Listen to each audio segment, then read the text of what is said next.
今回は世界で最も速い宇宙船トップ3をご紹介。どれだけのスピードで宇宙を駆け抜けているのか知っていますか？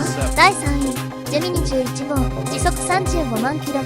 アポロ計画前のミッションで人類が初めてこのスピードに到達しました。地球の引力から脱出するために驚異のスピード記録。第2位、アポロ10号、時速39万キロ。月を周回し着陸寸前まで接近。人類の宇宙開発の一大成果。第1位、タンカー、ソーラー、グローブ、時速69万キロ。太陽に最接近する NASA の探査機で観測中も加速し続けています。宇宙船のスピードに驚いたらぜひフォロー&いいねして宇宙の謎を一緒に楽しみましょう。